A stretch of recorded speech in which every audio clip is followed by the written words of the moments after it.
our Honorable Director General, Professor Sanjay Dwivedi ji, is a program to provide out-of-class perspective to our students on certain important issues. The initiative started in the previous batch, which is 2020-21 batch, and all the lectures delivered during the previous batch have been documented in form of a book, which is ready to be released shortly. Students are free to ask questions at the end of the session, but only through chat box. Friday Dialogues is being telecast live on the Facebook page and the YouTube channel of IIMC. Friends, we are all aware that it's been more than a week into the Russian invasion in Ukraine, and this has brought our focus to war reporting. Several Indian journalists have placed themselves in the thick of the action in Ukraine and reporting the war even after some journalists were shot, shelled, and robbed while covering the invasion. The Committee to Protect Journalists, which is a global body for press freedom, has repeatedly said that Russian and Ukrainian authorities must ensure that members of the press can cover the war safely and freely. War reporting, we all know, is always very difficult, more so when the news is bad. If you're reporting a war in which your own country is involved, the army journals may use reporting and broadcasting to raise the morale of their troops. And for this reason, some journals prefer to call war reporting the fourth arm of warfare. To talk more about war reporting, we have a very distinguished guest with us this afternoon, Major General Dhruv C. Katoj, Sena Medal, Vishisht Seva Medal. But before requesting General Katoj to deliver his speech, I would like to request Professor Pramod Kumar, who heads the Outreach Activities Department at IIMC, to formally welcome the guest. Professor Pramod Kumar ji. Thank you, Professor Rakesh Goswami ji. You have perfectly elaborated the objective of this lecture. We all know that war destroys communities and families and disrupts the development of social and economic fabric of nations. War causes long-term physical and psychological harms to the mankind. Even then, the world continues to face wars. We have seen 2 world wars and also the destruction that they have caused to the world. Ask the people of Nagasaki and Hiroshima about the destruction that the war causes and how they continue to suffer even today. Now, the ongoing war between Ukraine and Russia too is going to leave long-term effects on the humanity. It will it will definitely affect all the nations, even the nations which are not part of the war, particularly because of the fuel supply that we all have started realizing in India also. There are unbearable side effects of war, but as a journalist, how to cover a war is a big challenge. In order to inform the world about the war, the media persons have to reach the front, risking their lives. During the coverage of wars, many journalists have lost their lives. Even then, journalists from world over have been covering the wars. I know the Indian Army had started imparting special training to journalists for war reporting, but I don't know whether it continues even today also. I don't know. But when we look at the war between Ukraine and Russia, and nobody can overrule the possibility of war in future, in coming days, between any nation. So it is definitely a challenge between the trained journalist, and also it is also a challenge for particularly the budding journalists who are now trying to join the media in coming 1 or few months. Now we have with us Major General Dhruv Katoj, who has served the Indian Army for many decades, and the questions that all our students, media students from all campuses, students from all campuses, New Delhi campus, Kottayam campus, Amravati campus, Dhektal campus, Aizawl campus, and Jammu campus have joined this session. I think they have a lot of questions about war reporting, and we will have definitely have answers from Dhruv Katoji. I, on behalf of IIMC, welcome Dhruv Katoji for sparing time for our students. I'm sure this session will prove to be highly useful for everyone who has joined this session. We have with us many eminent faculty members of IIMC. I can see Professor Govind Singh ji, who is Dean Academics in IIMC. Professor Shashwati Goswami ji is also here. I can see Professor Rakesh Goswami ji is already moderating this session. We have Dr. Anil Vadavathur from Kottayam campus. And we have many faculty members. I can also see Sanjeet Khajuria ji is here. And we have a lot of faculty members from all our campuses. I welcome all the faculty members also on behalf of IIMC. And I think I request Professor Rakesh Goswami ji to please continue. Thank you. Thank you, Professor Pramod Kumar ji, for that very nice welcome. Friends, we have all gathered here to listen to General Katoj. And like Professor Pramod Kumar ji said, he has had a very long and cherished career in the army. But before requesting General Katoj to start his speech, I would like to say a few words by way of his introduction. Major General Dhruv C. Katoj is an alumnus of Sherwood College, Nainital, the National Defence Academy, Khadakwasla, and the National Defence College, New Delhi. He is a third-generation Army officer from the infantry. He has an MPhil degree in Defence Studies from the Madras University and has been awarded the degree of Doctor of Philosophy, honoris causa, from the Indira Gandhi University. He has edited and co-edited 8 books and contributes articles regularly to defense journals, newspapers, and magazines. He also speaks on these issues in military establishments, universities, and on television. A former director of Center for Land Warfare Studies, he is currently the director of India Foundation and edits a very reputed magazine called Salute. I would now request General Katoj to kindly begin his speech. Thank you. Professor Pramod Kumar ji, Professor Goswami, members of the faculty of IIMC, and all the students attending the special session of the Friday Dialogue. It is indeed a great pleasure for me to be here this afternoon to share my thoughts with you on war reporting. Now, as mentioned earlier, this comes at a time when we already have a full-blown war being waged in Ukraine, which has the potential to change the strategic landscape as it exists today. Now, all of you would have been following the coverage of this war, both by Indian reporters who are on the ground, as well as by various international agencies.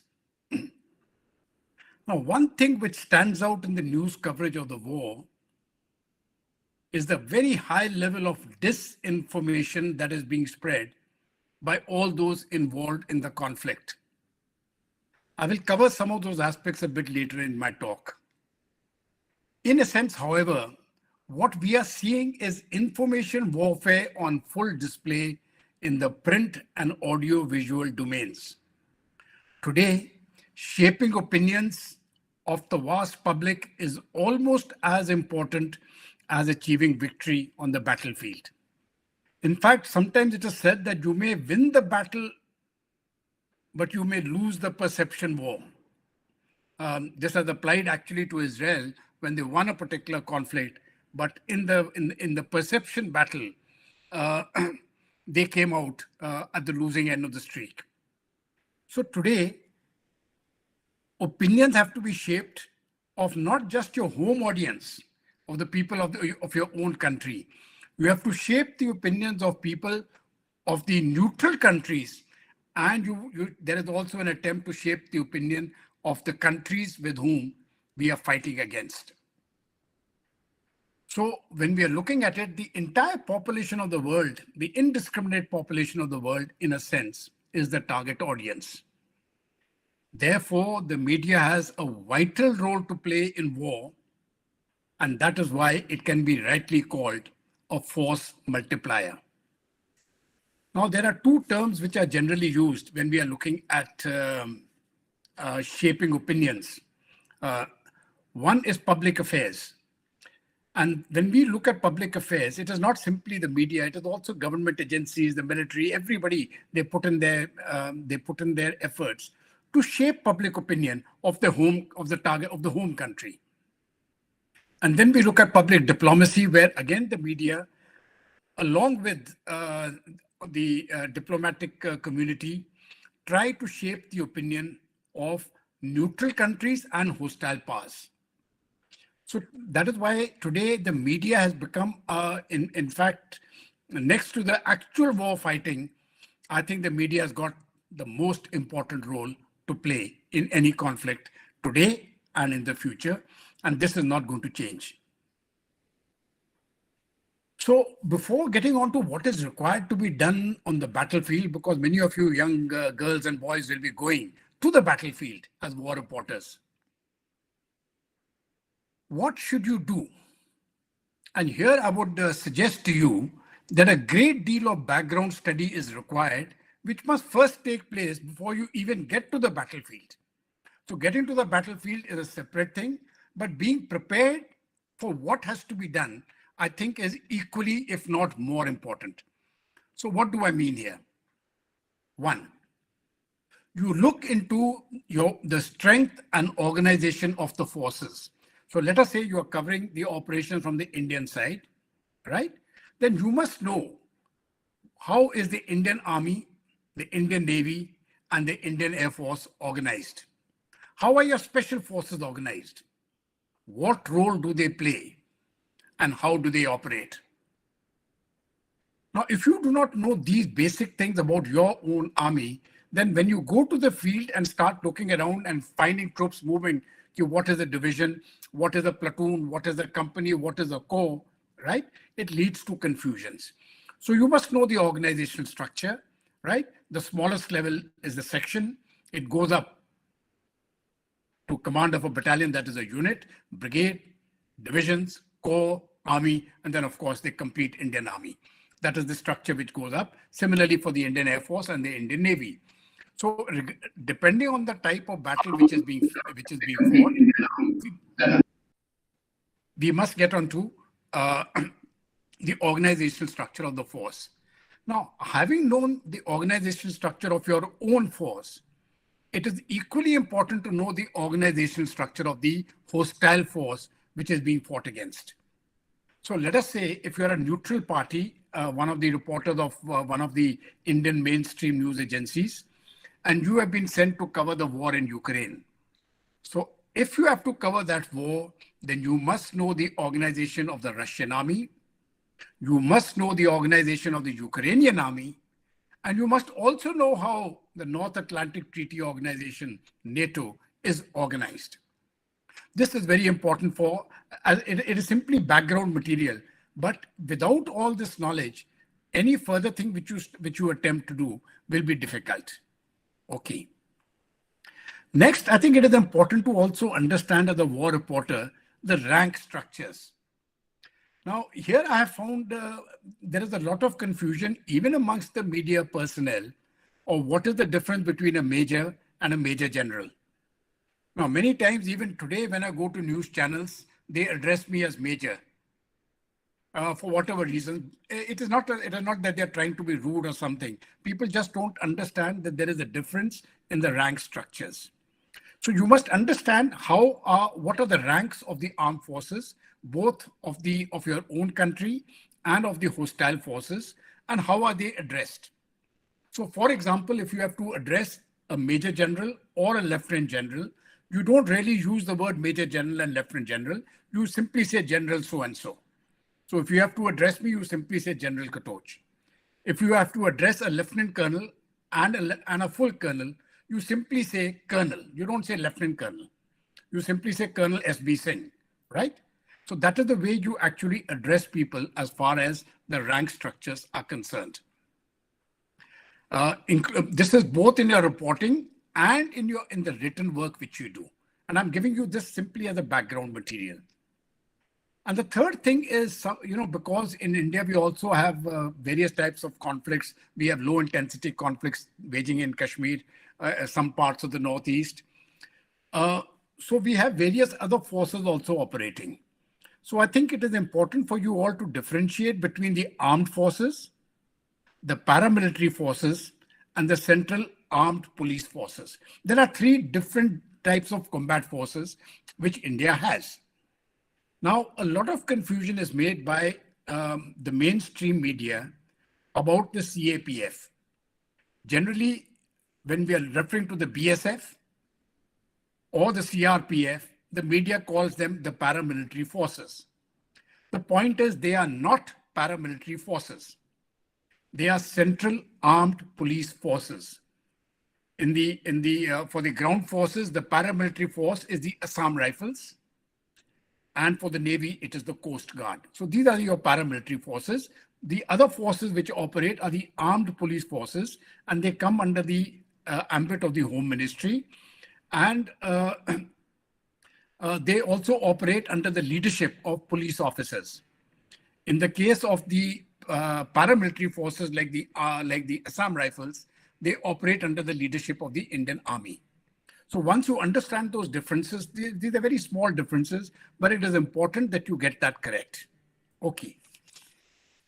I think the second thing which you need to understand before you get down to war reporting is what is the equipment which is being held, which is being used to propagate the war. So here you must know, when you're looking at tanks, which are the type of tanks which are being used? Are they heavy tanks? Are they light tanks? What is the name of those tanks? What do we have? What does the enemy have, right? Then we come to artillery guns, right? What are the type of guns which we have? What is the difference between a towed artillery and the other artillery? The other artillery I'm talking about is the self-propelled artillery. So there is a self-propelled artillery, SPRT, which we call it, and then there is the towed artillery. Then what is the difference between an artillery gun and a mortar? Because again, you find many times that, okay, Pakistan की तरफ से mortar की shelling हुई है. तो ये mortar क्या चीज है? We must also understand these things. So I'll just try to explain it in very, very simple terms. The tank is the mechanized vehicle, right, which is armor plated, which has a long range gun, a 155 meter generally gun, and it also has coaxial machine guns, right? It has a crew of 3 or 4 people which is inside, and it fights the armored battle, and it has tracks, so it has cross-country mobility. Now, the self-propelled artillery also is something like that. So when you're seeing a SP artillery gun, I'll talk about that a little bit later. At first impression, it may look like a tank, but it is not a tank. It doesn't have a coaxial gun. It is actually an artillery gun. So it is a self-propelled artillery gun. It has the chassis, which looks like a tank, right? And then it moves along with the tank columns to provide them artillery support. The mortar is a smooth bore weapon generally, and it fires generally on a vertical plane, right? At a higher angle. And the basic aim of having a mortar is that if there is a hill feature and you want to fire just behind it, the shell will go very high up in the air, then it will come down and it will hit the target behind the hill. If you use an artillery shell, you'll be blocked by that hill. So that is why, as far as the military is concerned, there are different types of weapons which we use for to progress operations. Then another thing which causes confusion, especially amongst the media, is the terminology of these artillery guns. Now, you would have known that we have got these, the ultra-light howitzer, which we got from the United States. It is called the M777 ULH. ULH, of course, is the ultra-light howitzer. And then it says 155 by 52, 155 by 39. So we call it the 155 by 39 M777 ULH. So the question is, what is this 155 by 39? Why do we call it 155 by 39? Now, here I would like to explain in very, very simple terms so that you never forget. This 155 millimeter, the first three numbers, is the bore of the gun. So that means when you're looking at the gun and you take the inner portion, you know, where the round is fired from, that the diameter of that is 155 millimeters. So then why do you put this 39? Now, to put it in very simple terms, if you multiply 155 by 39, you will get what we call is the length of the gun. Or if you want to reverse the mathematics, you simply say the length of the gun divided by 155 is the second number which you get, which is here 39. So in simple language, 39, because you're multiplying it by 39, which is a smaller number, let us say you multiply it by a bigger number, that means the barrel is slightly longer. So what happens with this longer barrels? You get a slightly longer range.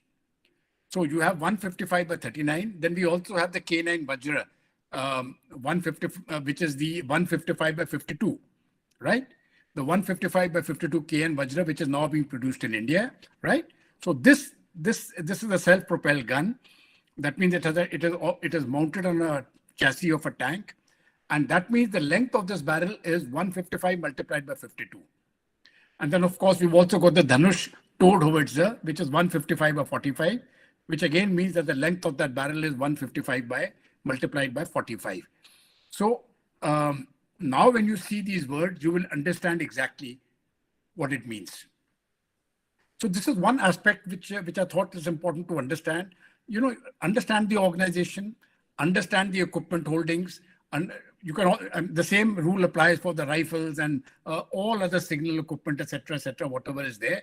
Please understand which is the equipment, how it is used, because when you go to the battlefield, it will become very, very useful to you to pen in your report. Now, the second point, which I think is very important, and this is all background information. That is before you even go to the battlefield. This is the type of preparation I think which you need to do. So let us say you are going to a foreign battlefield, like in the Indian Army went to Sri Lanka and Op Pavan. I was there for 2 years, right? So if you have to go there as a reporter, I think it is very important that you understand the history of the conflict. Why were the Tamils fighting against the Sri Lankan government? What are the background reasons, right? That gives you an idea of what the people are feeling there, right? What do the Tamils feel? What do the Sinhalas feel, etc., etc. Now, this is true for local conflicts also. So let us say you have been sent to cover the war zone in, say, Kashmir. Then you must understand what is the basis of that conflict. If you have been sent to an area which is where the left-wing extremism dominates in the heartland of India, in some of the places, then understand why LWE.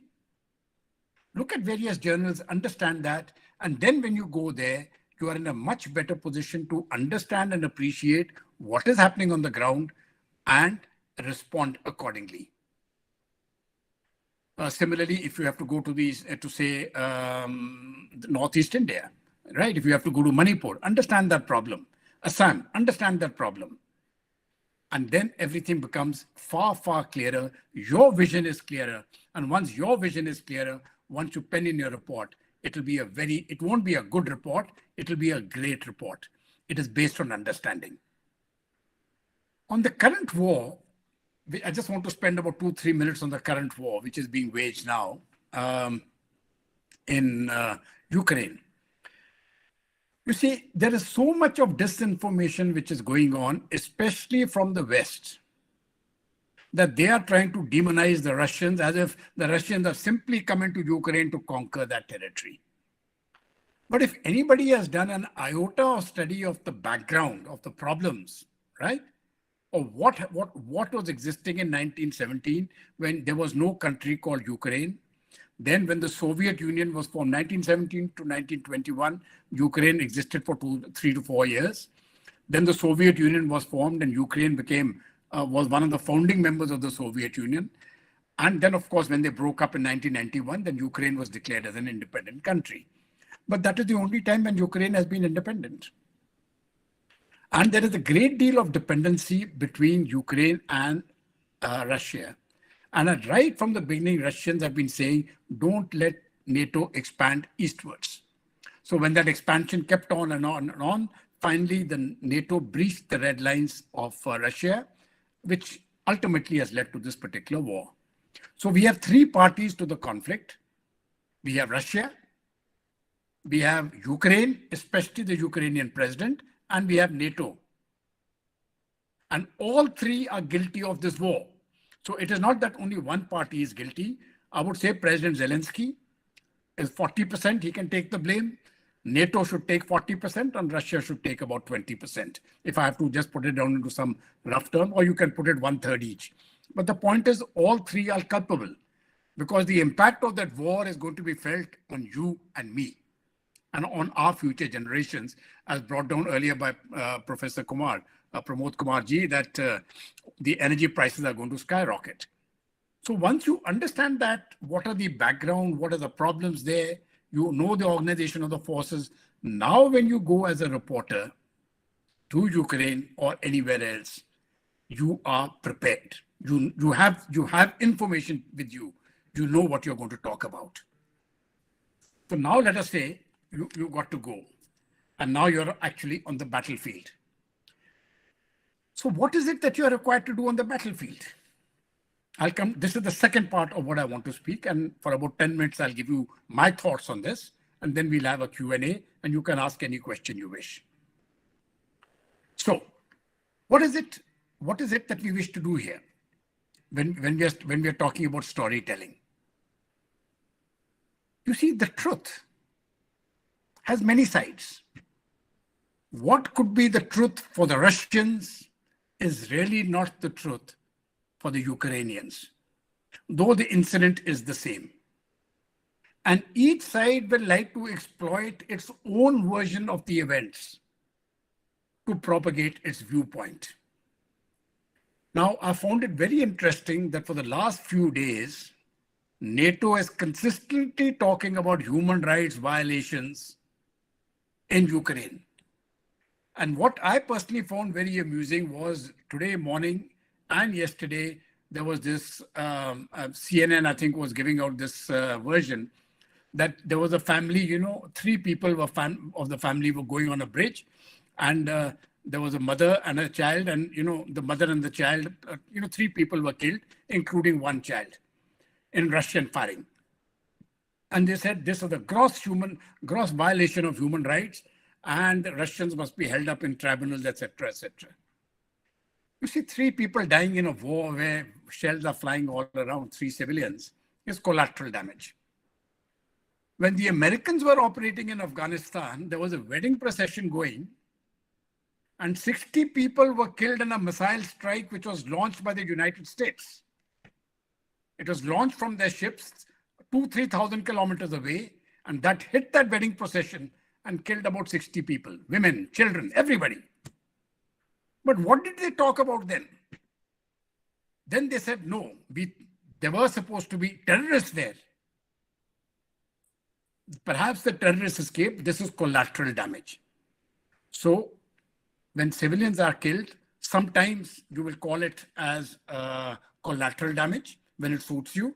And when the enemy is doing it, you will say it is a violation of human rights. They must be charged. They must be tried for crime against humanity.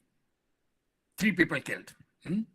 What really would they say that 2 Fridays ago, there was a bomb blast in a masjid, a Shia masjid in Pakistan, 60 killed, 180 injured.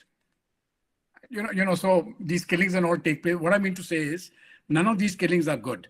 But as a war reporter, you must understand which way people are trying to mold your opinions, right? And you must have an independent opinion. Okay. The other stories which were coming out is that the Russians targeted a hospital. Or the Russians were saying that in Donbass, the Ukrainians targeted a hospital. Now, very frankly, in war, nobody targets hospitals. Nobody targets civilian installations. Hospitals do get hit and civilian installations do get hit. But as a part of war tactics, it doesn't make any sense. So if I'm a military commander, I'm not going to hit a civilian target. That doesn't mean that in the war which I'm progressing, a civilian target will not get hit. These rounds sometimes veer away.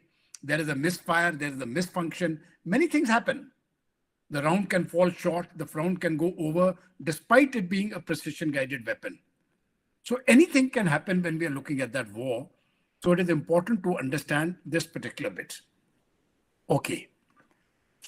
So now you have been sent to the war, and we are talking about this actually happens to be your war.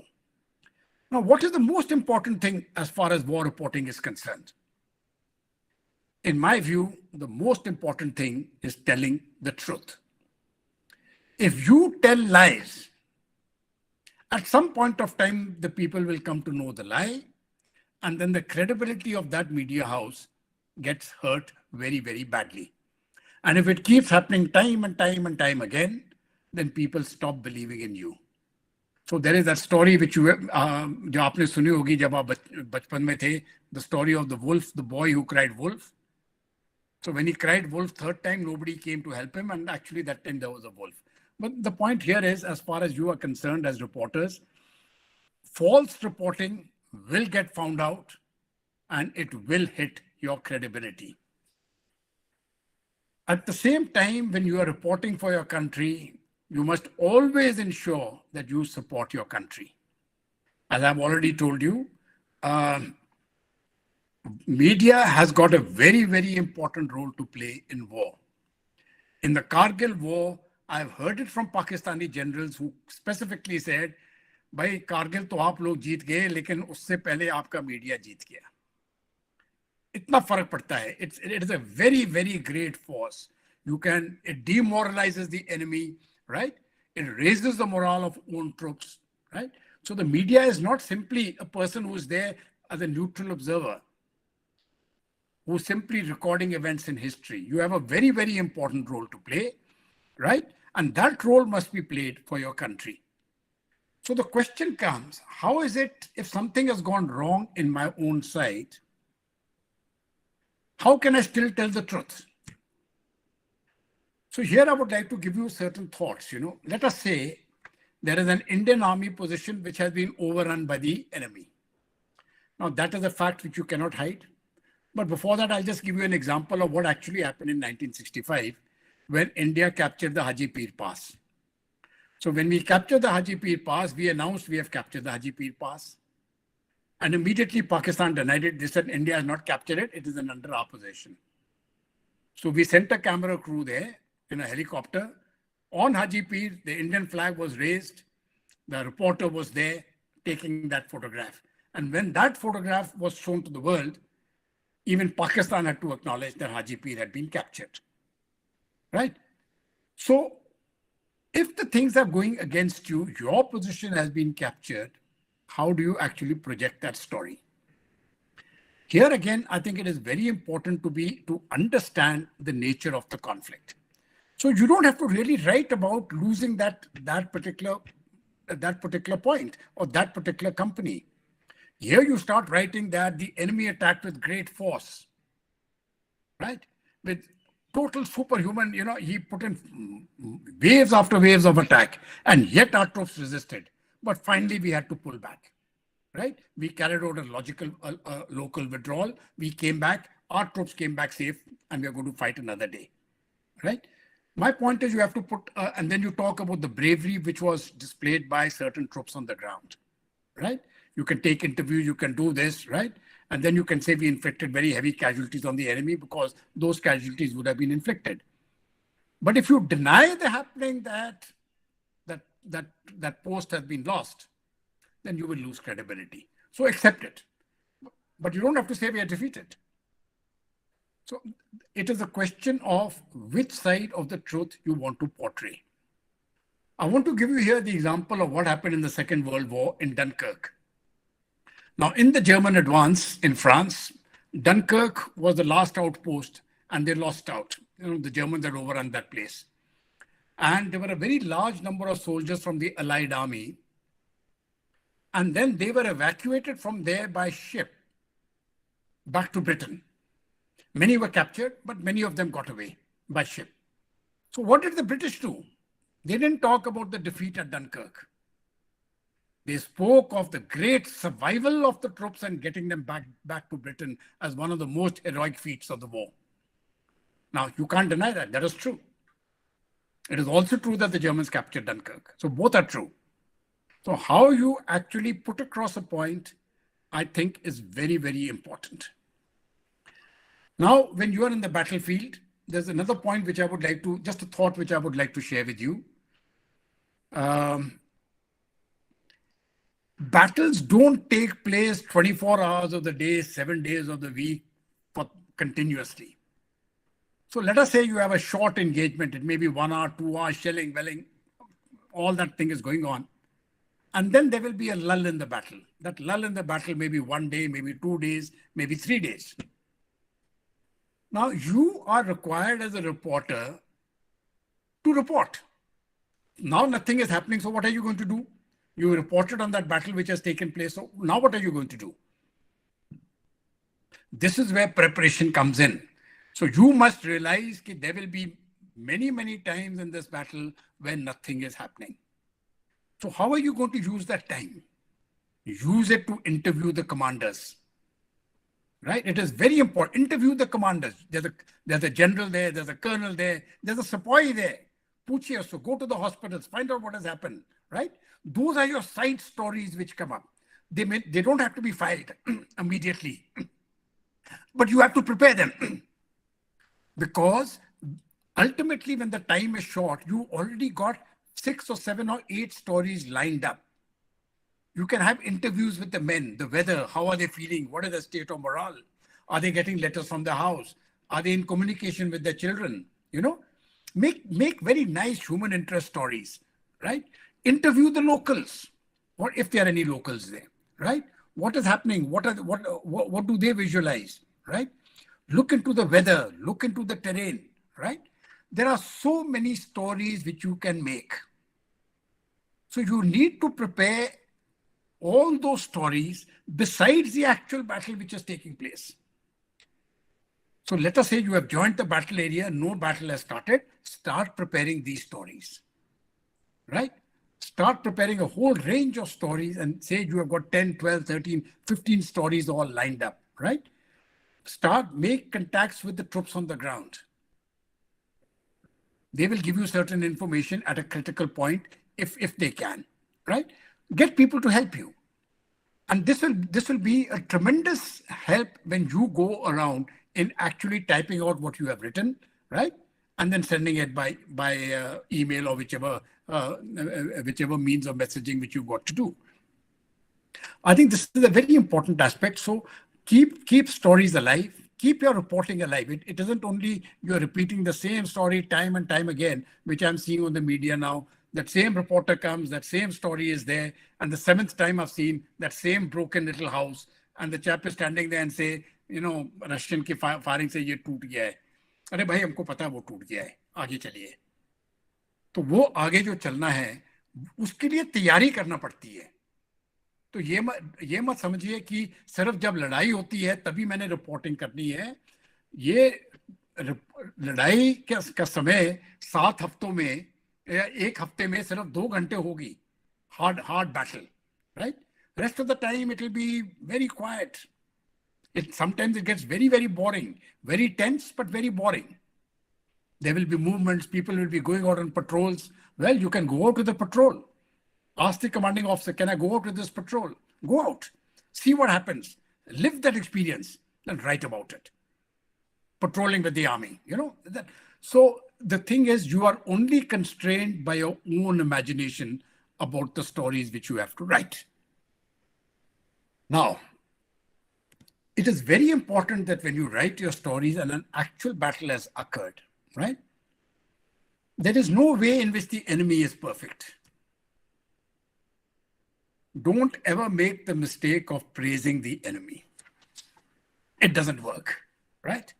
If you praise the enemy will take that as a tool and propagate it in his own social media कि देखिए भारत के reporters ये कह रहे हैं हमारे जवान इतने वीर हैं.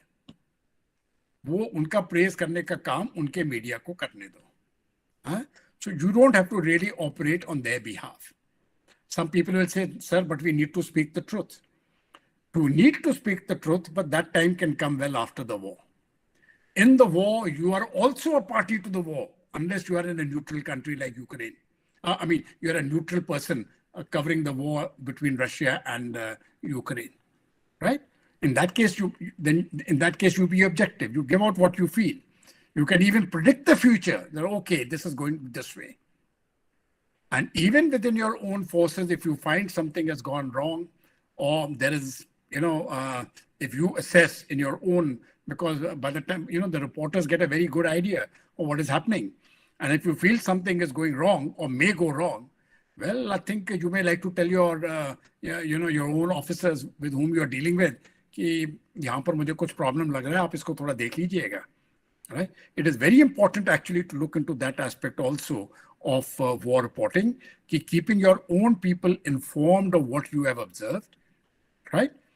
And then giving that image of the enemy, which is a negative image. Take your mind back to the Kargil war, right?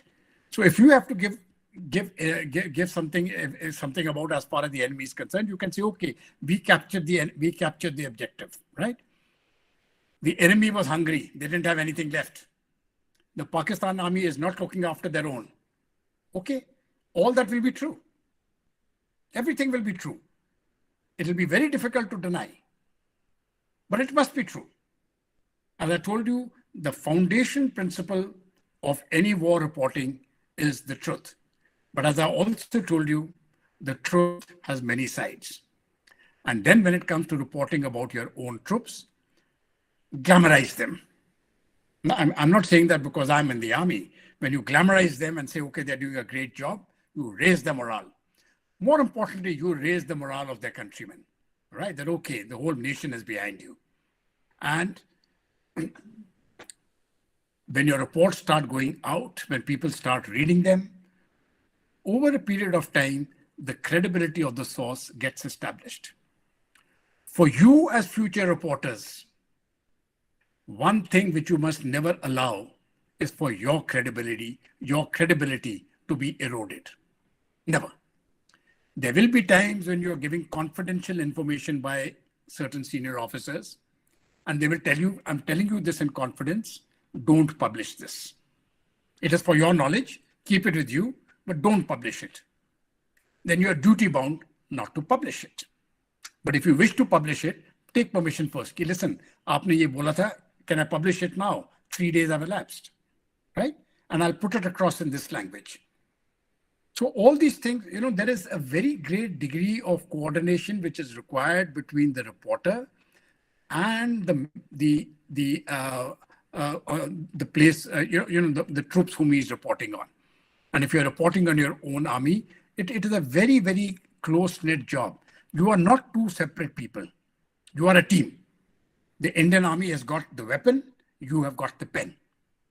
Both of you have to fight together. But remember, again, that underlying principle, both of you have to speak the truth.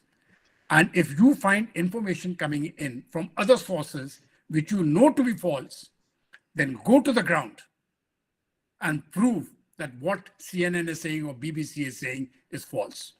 And once you have done that, right, you have established your own credibility, you have discredited the other sources, and you have made it very clear to people that, listen, this is what we are, this is what the Indian Armed Forces are doing, or this is what the report is.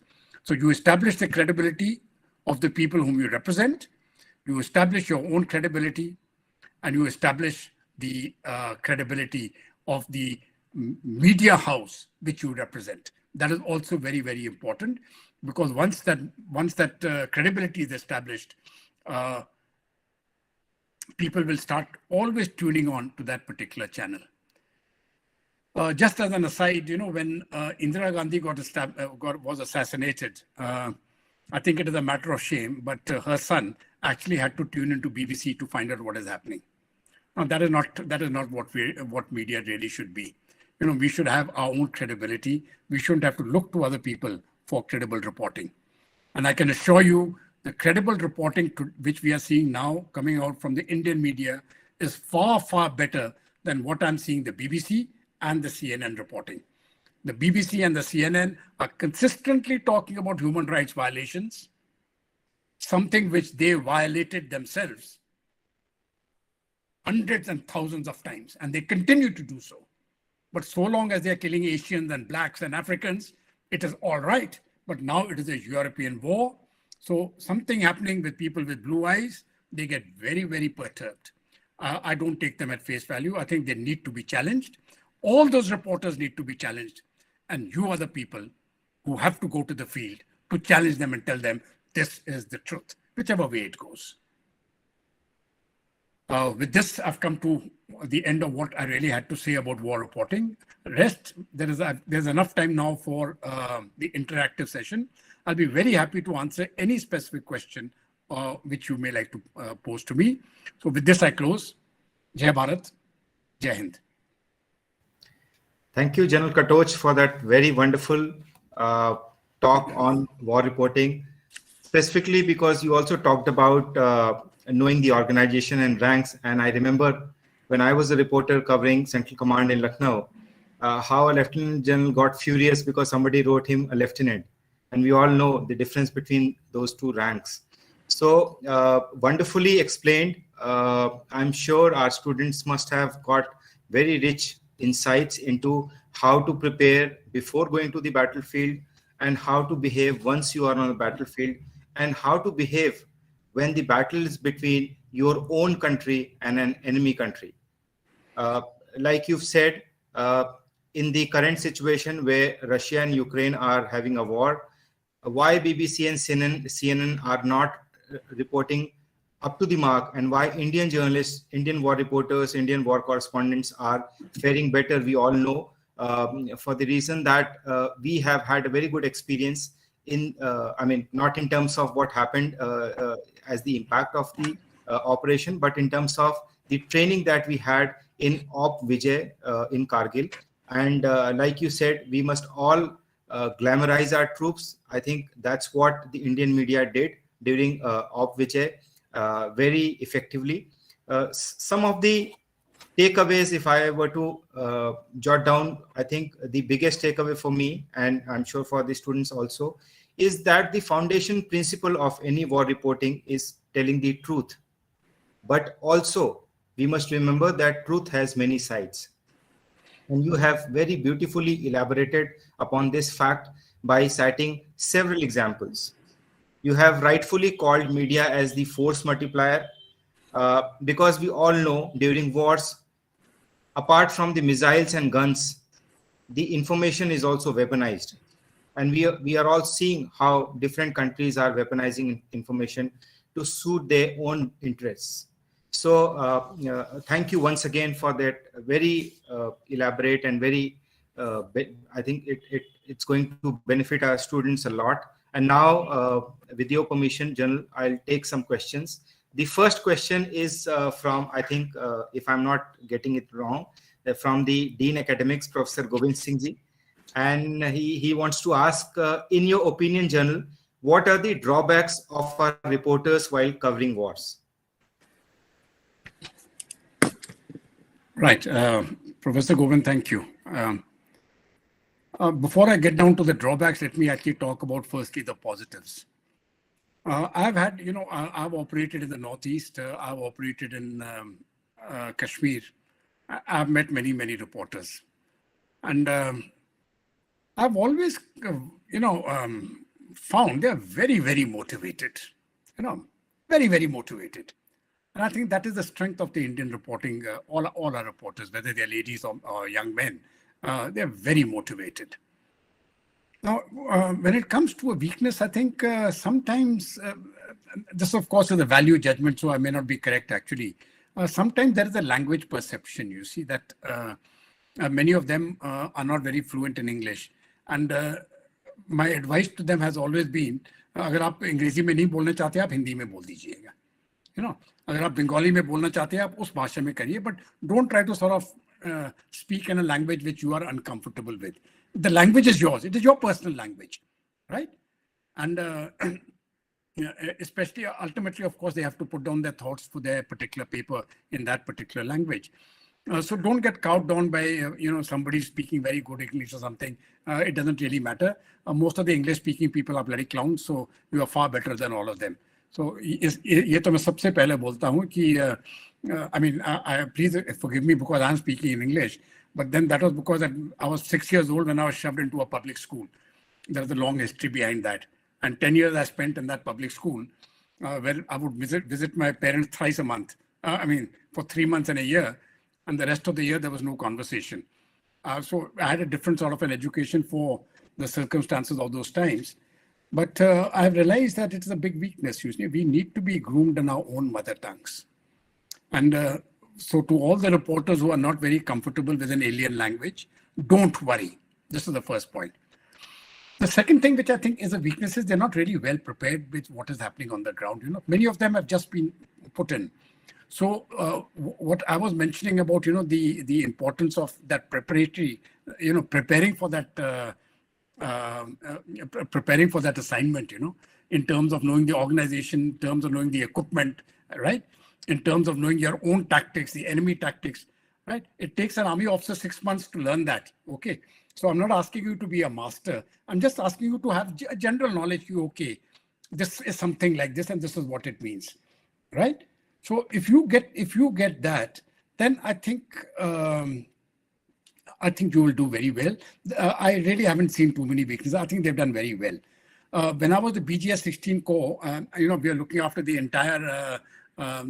For all of you who know, 16 Corps is based in Mortar, and the Jammu sector, up to the hills, was looked after. We used to look after more than 100,000 troops.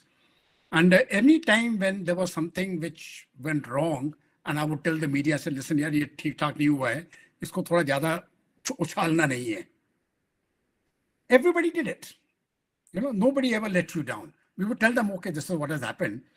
Can you sort of, it will come out in the media, but you don't have to play it up.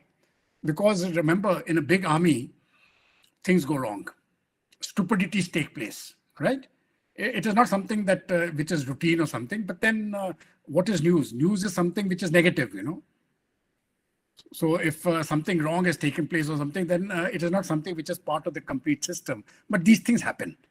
So I think by and large, I think I haven't seen any member of the media who has ever betrayed the trust which was reposed on him in war. I'm not talking about what happened in Delhi. Sometimes that trust is betrayed by certain people. But in war, I haven't seen that being betrayed. And I personally have got a very high respect for the Indian media.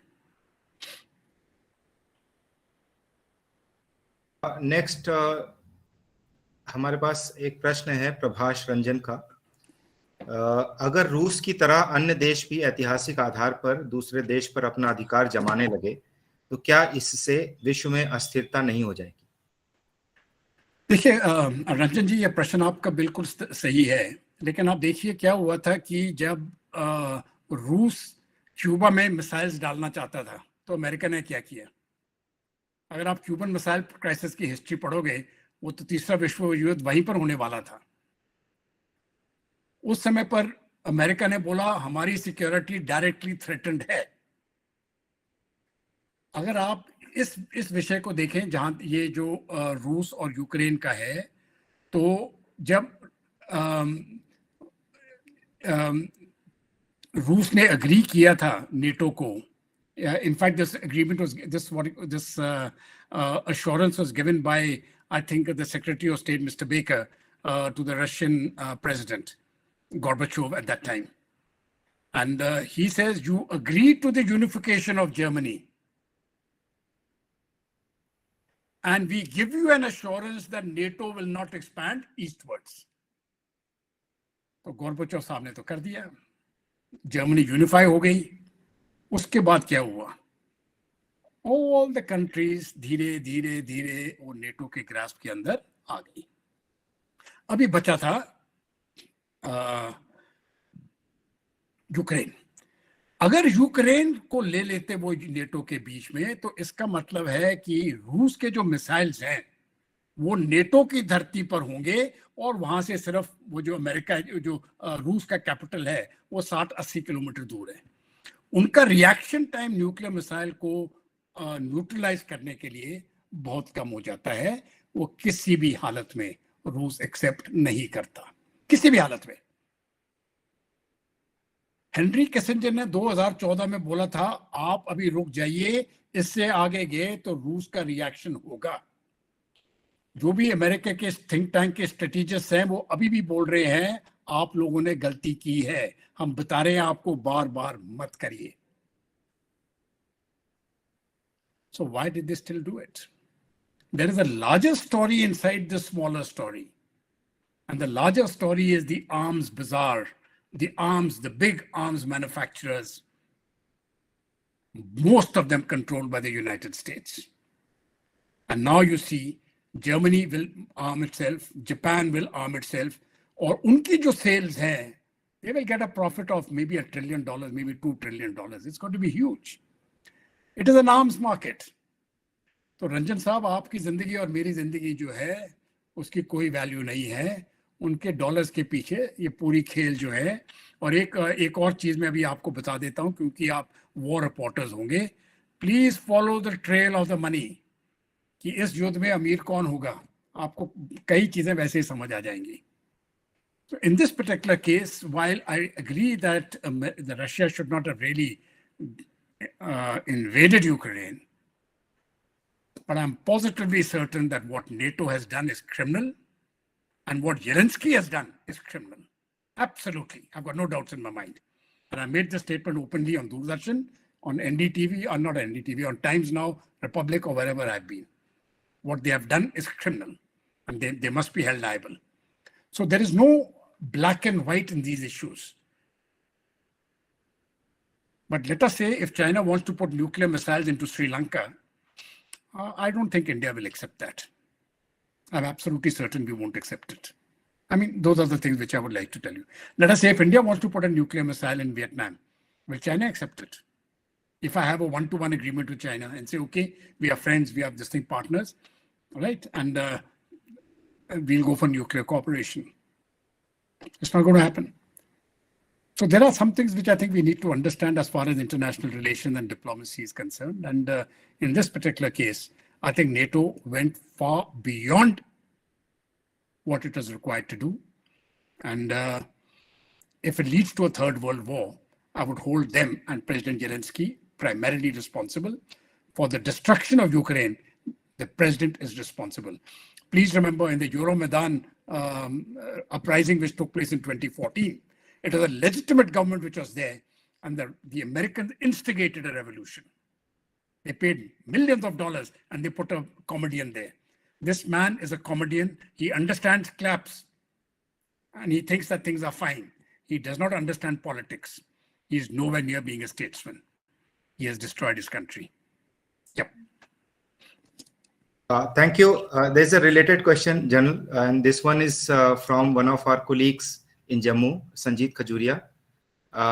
You may have crossed paths with him because he was covering Jammu for Doordarshan for a very long time, and during your stint in Nagrota, maybe the two of you may have crossed paths with each other.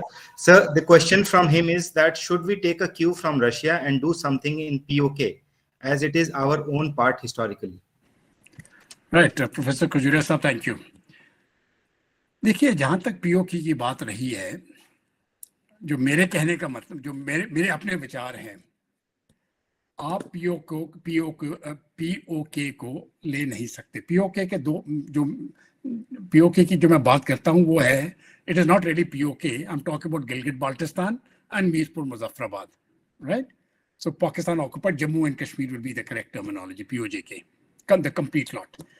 Now the question comes of Gilgit-Baltistan, which is really the key. Mirpur, Muzaffarabad, I really don't know if you would like to take over that population, but leave that aside. देखिए, मेरे अपने सोच विचार से ये इस समय पर नहीं हो सकता है, लेकिन अगर हालात बदल जाए, और क्यों नहीं हो सकता, मैं बताता हूँ क्यों नहीं हो सकता है, क्योंकि ये पहाड़ी इलाका है, और अगर उसका जो स्थानीय पॉपुलेशन जो है वो आपके साथ नहीं है, तो जब आप लड़ाई करने के लिए जाओगे तो इतनी मुश्किलात होगी आपके लॉजिस्टिक्स वगैरह में, आप उधर फंस जाओगे. and it will be an unwinnable war. लेकिन, तो ये लेकिन is a very important शब्द. तो देखिए इसको अभी आप टर्न कर दीजिए.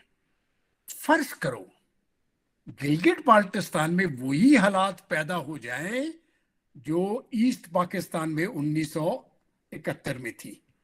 आपको मालूम होगा 25 मार्च को जब उन्होंने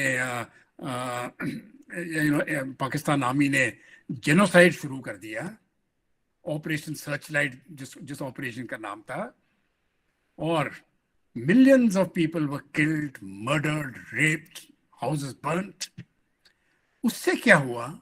तो पूरी पॉपुलेशन जो अभी बांग्लादेश की है वो पाकिस्तान आर्मी से विरुद्ध हो गई और इंडियन आर्मी की तरफ हो गई.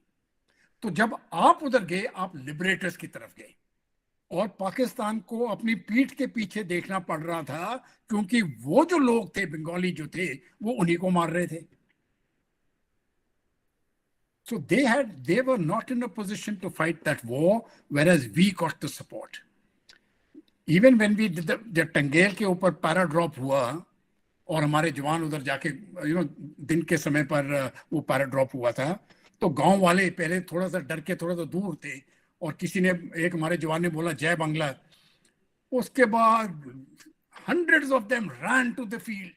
They started picking up your stores. They started doing everything. एक बार आपको गिलगिट बाल्टिस्तान का पब्लिक सपोर्ट मिल जाएगा तब ये मुमकिन है, तब तक आप इसका इंतजार करें. The other alternative, let Pakistan break. At the cost of time, but there is one thing which I want to tell you. In 1971, we had two countries which were formed in December 16th. Bangladesh एक तरफ और पाकिस्तान एक तरफ. पाकिस्तान की जो आबादी थी वो बांग्लादेश से कम थी. वो तो 1947 से वैसे ही चल रहा था. उसकी इकोनॉमी 1.5 गुना ज्यादा थी, अच्छी थी पाकिस्तान की, ईस्ट पाकिस्तान से या अभी बांग्लादेश से. Today the situation has reversed. Today the population of Bangladesh has come down and the population of Pakistan has gone up. They have got a very large population which is unemployed, but Bangladesh has controlled this population and they have improved their economy. So when we are looking at these situations, we have to look at what is going to happen to Pakistan. They are not carrying out population control measures. They don't have the money. They have insurgency in Balochistan. They have insurgency in Khyber Pakhtunkhwa. They have problems in Gilgit-Baltistan. Sindh is not happy with them. तो क्या करेंगे ये? अगर ये टूट गए तो PoK आपके पास अपने आप ही आ जाएगा. इंतजार करिए. मेरा अपना भरोसा है ये होगा. मेरा दूसरा भरोसा ये भी है कि सिंध भी आपके साथ आ जाएगा. Thank you very much. Thank you. General, next question is from Manoj Pandey. वो कहते हैं पत्रकारिता के अनुसार हमें सच बताना है, लेकिन जब तक हमारी सरकार अनुमति न दे या सरकार भी हमारी रिपोर्टिंग पर पाबंदी लगाई है तो उस वक्त हमें क्या करना चाहिए? पांडे जी, मुझे नहीं लगता है कि सरकार इस प्रकार की पाबंदी रिपोर्टिंग के ऊपर लगाती है. युद्ध के दौरान पे वो they just don't want you to report negative news which will negatively impact on the campaign.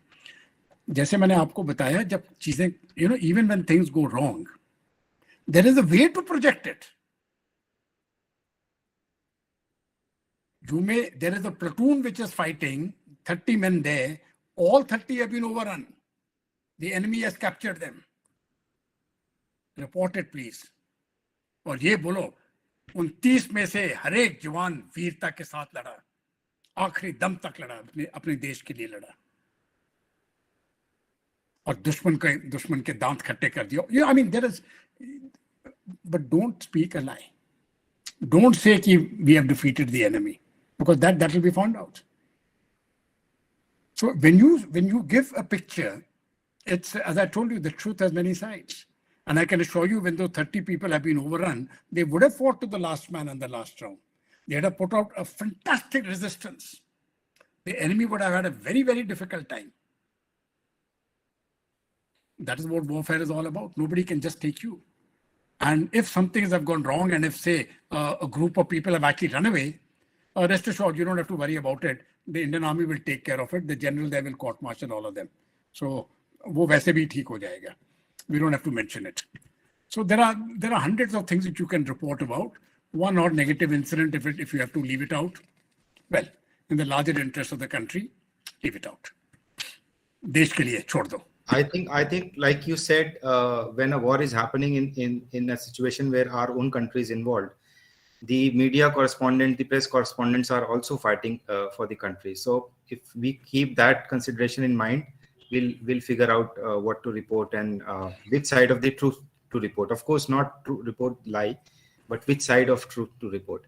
Next one, General, is from Rajkumar Meena. He says Pakistan is trying to establish stronger ties with Russia.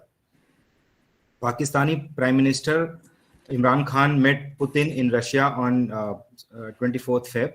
Why is India not criticizing Russia over invasion or clearly supporting? So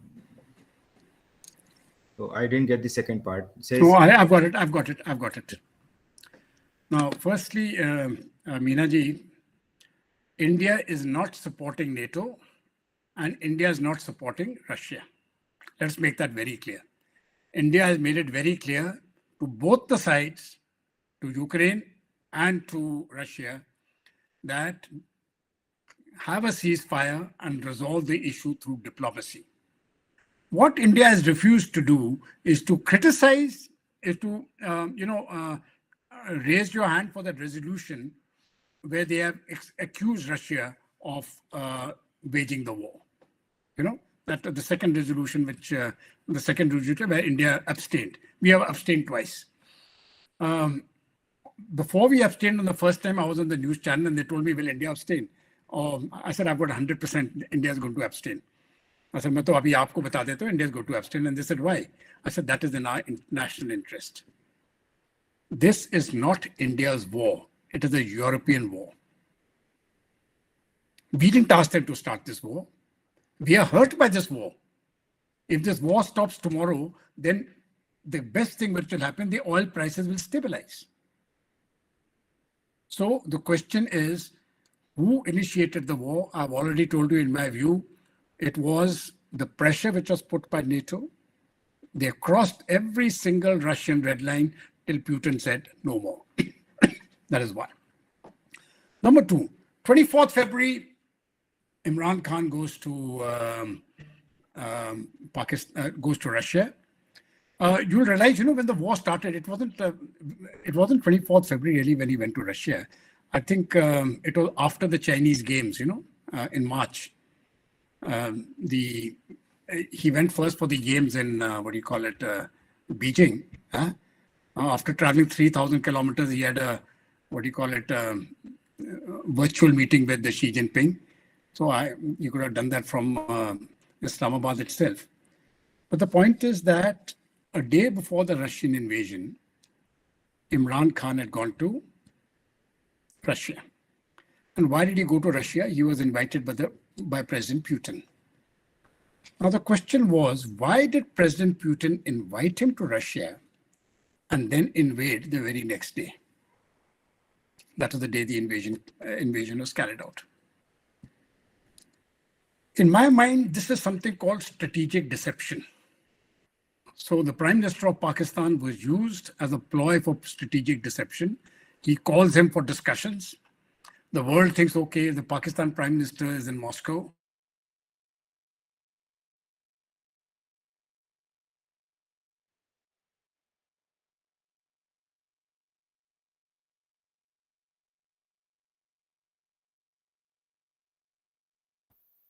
I think there's a power outage. General Katul saying. We should wait. Yes.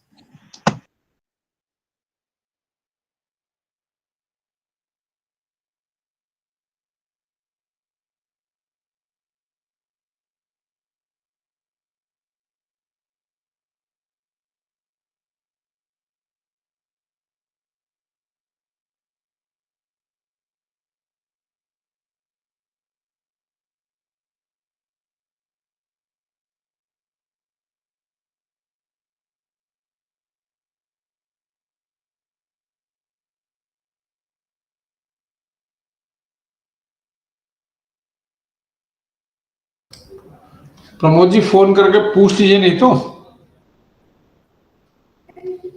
पूछ रहा हूँ sir, पूछ रहा हूँ। हाँ शायद अच्छा रहे।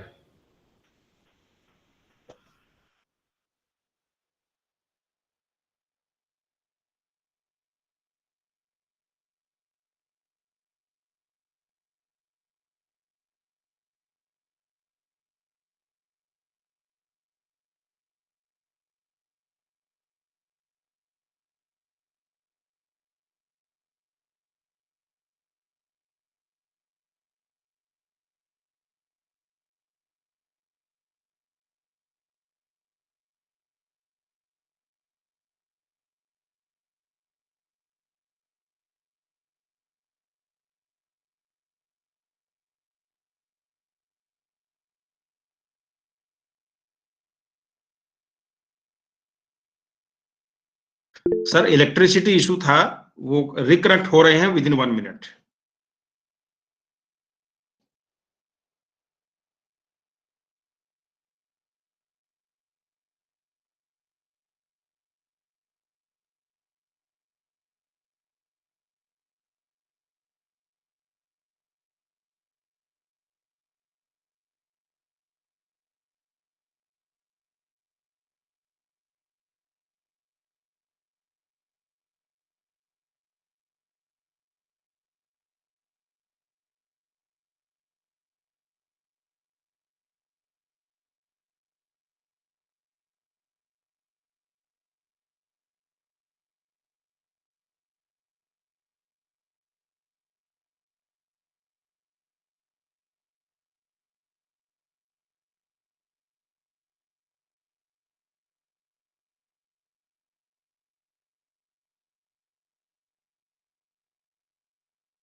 जुड़ गए सर जी। सर आप म्यूट हैं। Sorry, my apologies. The power went out, and now I'm on generator, so it has come back. So the question was, no, sorry, could you just repeat the last bit of that question? It was about Pakistani Prime Minister going to Russia. Yeah, okay. So why did so the question was, he used it as strategic deception, right? Now I want to take your mind back to the Balakot attack which India did, right? I hope you all remember what happened at Balakot when we, when our aircraft went in the night, right? And destroyed the terrorist camp there. What happened the evening prior to that night attack? That time, the Prime Minister of India with the 3 service chiefs was in Delhi and they had gone to the National War Memorial and they were laying wreaths there. And it was given a lot of press coverage. A lot of press coverage, everybody was watching that. Strategic deception. To tell people, अरे भाई साहब सब service chief इधर है, prime minister इधर है, नौटंकी चल रही है, सब कुछ ठीक ठाक है. In the night, your fighters went and destroyed the camp. I think Putin played a smart game. I don't think Pakistan benefited from this. In fact, Pakistan was very greatly embarrassed that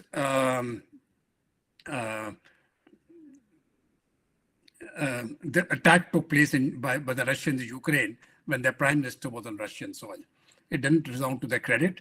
It reminds us of the time when Vajpayee was the external affairs minister and he had gone to Vietnam and the Chinese attacked Vietnam. I beg your pardon, he had gone to China and the Chinese attacked Vietnam. Then, of course, Vajpayee returned immediately. So I think we have to understand the larger implication of what is happening and not take it as face value that Pakistan has become very friendly with Russia. Russia would certainly like to sell as many weapons as they can to everybody, but the nature of their relationship with India is special, and I don't think Russia will do anything to jeopardize that relationship. Next. Next one is from Aditi Sharma, and she wants to know, do you think that US and for that matter the West and their media establishes the global narrative on key geopolitical issues, pushes it, and the media across the globe, including a few Indian media houses, play on the same pitch? Aditi, if I have to agree with you, I will agree with you 100%. The Western media establishes the narrative. Please see the reportage which comes on India from the Washington Post and the New York Times. It is a disgrace. But they establish the narrative. And we have enough people in India who actually contribute articles to those papers. So even today, you don't get any footage of what is happening on the Ukraine war from the Russian side. All that is being viewed, all that you are viewing is images which come from the United States. One old woman crying and saying, my baby, I've lost my baby. How about the millions of babies which were lost in Iraq? What happened in Afghanistan? What happened in Libya? Why did you depose the Libyan president Gaddafi? Because he wanted to de-dollarize, right? They wanted to depose the Syrian president. Why? If the Russians came in time, otherwise Assad was gone. No, listen, each one of them, and when they do it, they are doing it for the higher cause of democracy. In 1971, when the millions of people were being butchered in East Pakistan, the West refused to help. In fact, they censured India. When we went into battle, they sent the 7th Fleet. So, let us not forget history.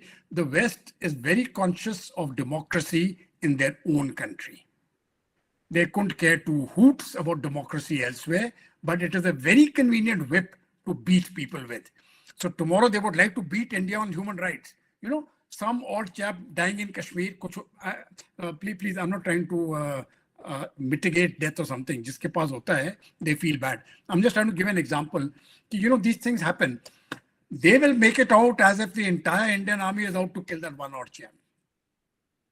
But when they carry out the massacre of hundreds of thousands, they don't talk about it. So they set the narrative, which is why, whether you like him or not, I like people like Arnab Goswami. They fight it. You may not like his methods. That's all right. I mean, the point is, but today I think the Indian media is getting very vibrant, right? We are getting our channels. They are speaking out. They are speaking their own mind. And in my view, for a strong India, we need a strong media. I'm not saying that the media should be pro the government. That is the last thing which the media should be. But just because you want to prove you are free doesn't mean you have to be anti-government, So both ways, to say I'm pro-government or anti-government, I think that is not the role of the media. The role of the media is to report, period. Report the truth. Report the truth as you see it and report it fearlessly. You will do a great deal of good to the country, you will to the government and to the people. As far as the Western media is concerned, oh no, I don't trust them. I don't trust the BBC. I don't trust the CNN. And if I actually carry out an analysis, I can disprove every single thing which those people are saying. Very frankly, I actually do all these studies, but you don't really have time to waste to tell those chaps to shut up. It doesn't really matter. Let them continue doing it. That's part of it. But they set the narrative. I'm sorry, I can't refute that. We need to strengthen our media further so that a time will come when we set the narrative. Incidentally, they are very against Al Jazeera. That is an alternate, which gives an alternate viewpoint, and they try to kill those fellows. But Al Jazeera was smart. Most of the reporters they've got is from the West. So they played the game correctly. Right, next. अगला प्रश्न पंकज का है। वो पूछ रहे हैं कि हमें वॉर रिपोर्टिंग के दौरान अपनी सुरक्षा के लिए किस तरह के प्रबंध करने चाहिए और सच्चाई रिपोर्ट करने के लिए किस तरह के खतरे लिए जा सकते हैं। देखिए, जब भी आप युद्ध के मैदान में हो ना, तो एक चीज आप ख्याल रखिए कि खुले में तो कभी मत जाइएगा। राइट, जब भी अगर आपने कहीं, फर्ज करो एक पेड़ है कहीं, उसके आड़ की उड़ के आड़ के साथ बैठ जाओ, काफी प्रोटेक्शन मिलती है। राइट, अगर कोई बंकर वगैरह है उसके अंदर बैठ जाइएगा। When you see the fold of the ground, टूटी फूटी जमीन है, आप ऐसे स्थान पर ले कि आपकी बॉडी कुछ हद तक कवर्ड है। राइट, उससे क्या होता है कि आपका टारगेट जो है वो छोटा बन जाता है। दूसरी बात, कोई भी आपको जानबूझ से अटैक करने की कोशिश नहीं करेगा। कोई स्नाइपर नहीं बैठा कि बोलता रिपोर्टर है मैंने इसको मारना है। लेकिन जो शेल है वो कहीं भी गिर सकते हैं। तो एक चीज आप ख्याल रखिए, क्योंकि I've been through these actual, तो मैं फर्जी बात नहीं कह रहा हूं। शेल की जो आवाज है वो आपको 1-2 सेकंड पहले से आ जाएगी। तो शू की आवाज आती है। जैसे ही आपको ये आवाज आती है, आप एकदम लेट जाइए जमीन के ऊपर, dead man position, just lie down with your head to the side. अगर स्प्लिंटर गिरता भी है ना, आपका बॉम्ब 10 फुट भी नजदीक गिरता है, स्प्लिंटर्स जो है वो आपके बॉडी से दूर गिर जाएंगे, बॉडी से दूर जाते हैं। That is the trajectory. तो आपका बचाव जो है, प्लीज बी केयरफुल कि जहां पर भी आप जाते हो, आप देखिए, अपनी आंखों का इस्तेमाल करिए कि मैंने यहां से यहां जाना है तो कैसे जाऊं मैं, और सुरक्षित होके जाइएगा। वहां पर कोई बहादुरी का मेडल नहीं मिलेगा रिपोर्टर को कि देखिए मैं इतना शेर हूं, मैं खुले मैदान में जा रहा हूं। वो शेल किसी की रिस्पेक्ट नहीं करता है, ना तो जनरल की करेगा ना तो रिपोर्टर की करेगा। ठीक है, तो गोली जब लगती है वो तो किसी को भी लग जाएगी। आप अपना टेक रीजनेबल प्रिकॉशन, में ये डरने की कोई बात नहीं है। Most civilians like the number of casualties to the total number of people who are there is very, very limited. Nobody hits at civilians. गलती से कोई बॉम्ब चला गया तो चला गया, but by and large, no military, including the Pakistan military, will hit in a war with India, will hit at civilian targets, because they would like to hit at military targets. That is where their payoff is. Of course, it is different if they are occupying a country like Bangladesh and then they are going and killing people, where they actually went, the military went and massacred people. Actually, I've got those records. दूसरी बात, जहां तक अपनी truthful reporting है, I personally feel truthful reporting is the only way a reporter can establish credibility. और अगर आप समझते हैं कि बहुत ही जरूरी है कि ये सच जो है ये पूरे देश के सामने लाना बहुत जरूरी है, तो आप अपना करियर का बगैर फिक्र करते हुए आप उसको आगे पेश कर दीजिएगा। If you feel it is that important, if you feel कि आपके देश के हित में है ये, आप कर दीजिएगा।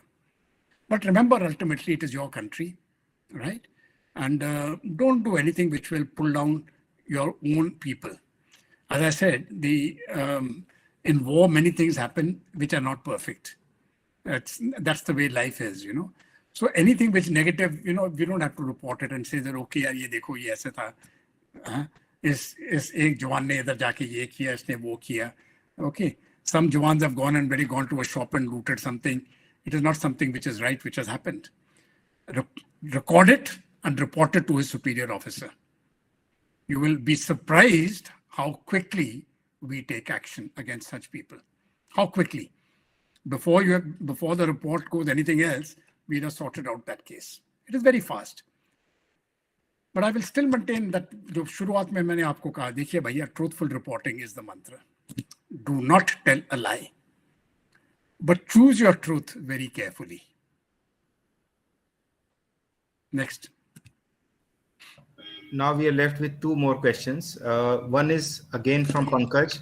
He says we can understand Russia's reasons to go to war, but as some intellectuals claim that if world let Russia win this war, this can become a trend to attack non-nuclear nations. And as Germany doubled its defense budget, this can also become a trend for countries to spend more and more on defense, which is not an ideal situation, especially when we are facing problems such as climate change. You see, very frankly, Pankaj, I don't buy that argument. It doesn't really work that way. Just because it has happened here, it doesn't mean that it's become a trend, right? There is always a case, a background, right? And it isn't that because it has happened there, India will go and attack Bhutan and say, okay, I'm going to take it over. It doesn't work that way. As far as NATO is concerned, NATO is going to arm because even from the time of President Trump, he was telling NATO, increase your defense budgets. Because ultimately the truth is the United States is giving security cover to NATO, to Europe, let me put it this way. I mean, US is a member of NATO and along with the other countries, the 30 countries. So the US is giving that cover and they say, why should we only foot the bill? You also foot the bill.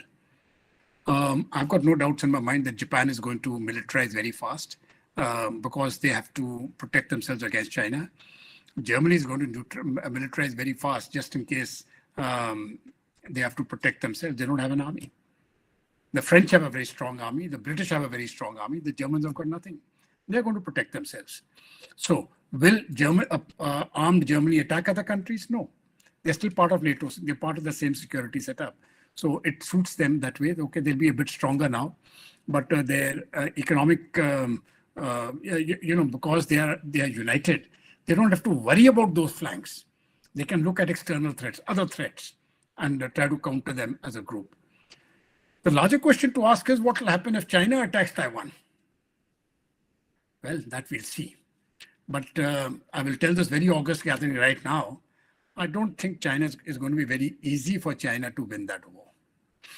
Right? They've got to cross an ocean. And when we are looking at defenses, I think Taiwan will be able to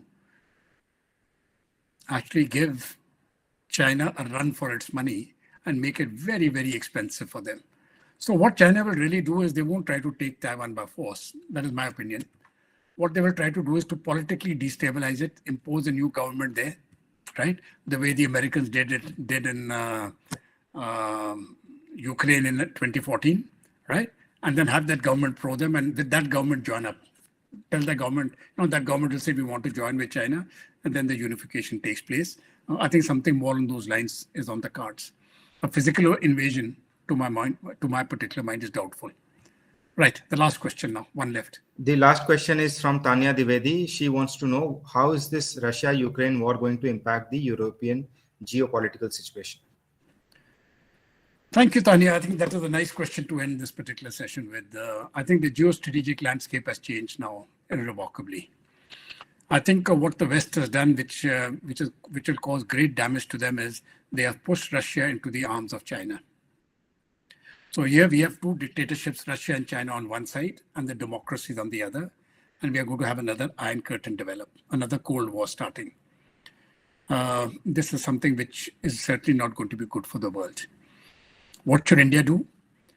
I think India, along with Saudi Arabia, the UAE, Israel, Germany, and France, I think we have an important role to play in getting this war to a close. All of us, if all these countries can actually get together and get back to a more conducive working environment, don't keep Russia out. You keep Russia out, you are magnifying your own problems. I see no reason why NATO was not disbanded once the Soviet Union collapsed. Where was the enemy? But you still kept on with NATO. It was not required. And now we are into this mess. And because we are in the mess, now NATO feels threatened and NATO says, okay, thank God we are NATO. But then if you weren't NATO, you wouldn't have had this problem. Ukraine would have been an independent country and everything would have been the way it was. So the geopolitics, the geostrategic, environment, I think has seen a distinct change and it's not going to come back. We are living in a new world order now. It is going to be, as you will see it unravel, a multipolar world. The US has lost its salience as being the sole superpower in a unipolar world. We are going to have multilateralism now. That's the way I look at it. Thank you. Thank you very much, General Katoch, for being very patient with questions from our students and colleagues from the faculty and answering them very elaborately. Now we have come to the last part of this Friday dialogue session. And for proposing a formal vote of thanks, I would now request Ms. Saloni Sani to do the honors.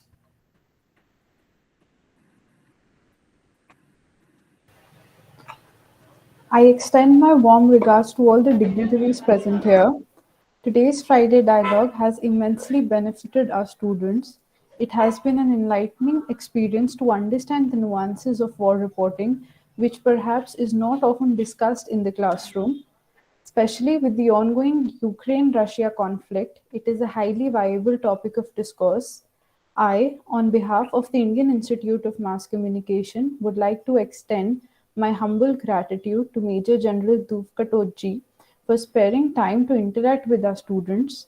I hope your guidance shall always be available for our IIMC students in the future as well.